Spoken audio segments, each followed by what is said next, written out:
ఒక సంవత్సరం నుంచి నా శరీరం మీద ఎంత పోరాటం, తీవ్రమైన ఆయాసం. మా వారికి చెప్పాయి, అవన్నీ చచ్చిపోయినా కానీ నేను ఒక స్రోలేని స్థితిలో ఉన్నప్పుడు డాక్టర్ దగ్గరికి శరీరాన్ని తీసుకెళ్ళదు. ఈ శరీరం ఒక అద్భుతం. ఆ మందులేసి దీన్ని మొద్దుపరచద్దు, చచ్చిపోతే ఇక్కడే చచ్చిపోతా. ఎన్నో ప్రశ్నలకి నాలో సమాధానం ఈ రోజులకి మెట్లెక్కలేను, దిగలేను. నేను ఇంకోళ్ళకి ఏం చెప్పగలను? ఒక సంవత్సరం నుంచి రేవతి, ఇది అమృత శరీరం. ప్రతి కణం అమృతంగా మారుతుంది.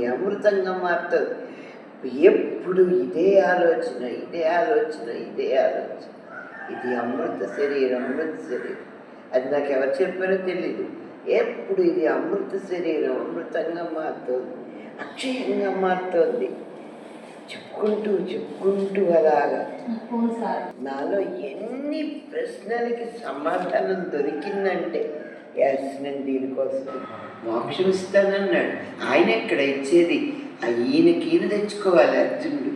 ఆ స్థితికి చేరుకుంటున్నాడు అర్జునుడు అన్నది నాకు అర్థమైంది. దాంట్లో ఆయన విన్నది రెండు మొక్కలు, లోపల స్పార్క్ అలా వెలిగిపోతుంది అనమాట.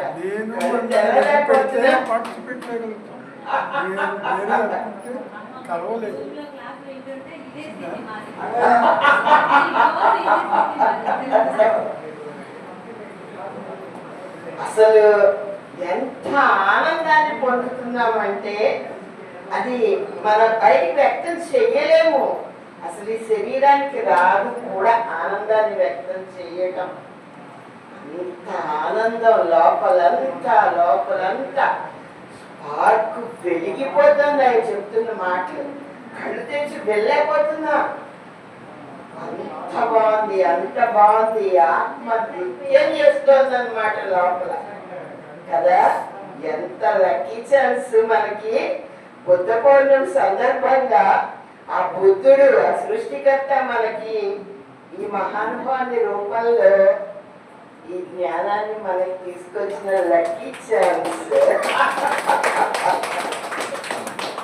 ఎంత బాగుందో ప్రయోగం. నాకు చాలా ఆనందాన్ని ఇచ్చింది. 2 రోజులు బుద్ధ పౌర్ణమి వేడుకలకి మన లోపల ఆనందాన్ని మనం పొందాం. మన ఆనందాన్ని సమాజానికి, మన చుట్టూ ఉన్న దివ్యాత్మ స్వరూపులు, వాళ్ళు ఇంకా తెలుసుకోవట్లేదు, ఒకరోజు తెలుసుకుంటారు, వాళ్ళందరికీ పంచటం అనే ఆ అద్భుతమైన కార్యక్రమం నాకు చాలా నచ్చింది సార్. చాలా అద్భుతంగా ఉంది. తిరిగి వాళ్ళు తెలుసు, వాళ్ళలో ఆ దివ్యాత్మ స్వరూపం గురించి అప్పుడప్పుడు వాళ్ళకి గుర్తుకొస్తూ ఉంటుంది, కానీ మూతపడిపోతూ ఉంటుంది. ఈరోజు మళ్ళీ తిరిగి ఎరుకలోకి తీసుకొస్తున్నాం. కొంత ఎరుక మనని మనం ఎరుకలోకి తెచ్చుకుంటూ వాళ్ళందరికీ కూడా ఆ ఎరుకని పంచుతూ తిరిగి మనని మనం కొత్త ఉత్సాహంతో నింపుకుంటూ ఇంకొన్ని కార్యక్రమాలు చేయడానికి ముందుకు వెళ్దాము. మనందరం ఎప్పుడు చేయాల్సింది ఇదే పని. ఇంతకు మించి వేరే పనే లేదు భూమి మీద మనం చేయటానికి. మనం ఆనంద తత్వంలో ఉంటాం, చిన్నపిల్లల దేవుని రాజ్యంలోనే ఉంటాం. ఇంకొంతమందిని ఆ దేవుని రాజ్యంలోకి తీసుకురావటానికి ఎప్పుడు ప్రయత్నం చేస్తూనే ఉంటాం. ఆ అద్భుతమైన ఈ కార్యక్రమం ముగింపు చాలా ఆనందదాయకం. ఇక్కడికి వచ్చి ఈ కార్యక్రమంలో నిమగ్నమైన కనిపించే దివ్యాత్మ స్వరూపులందరికీ, అదృశ్య రూపంలో ఉన్న దివ్యాత్మ స్వరూపులందరికీ, ఆ సృష్టికర్తకి ధన్యవాదాలు తెలియజేసుకుంటూ జై శ్రీరామ్.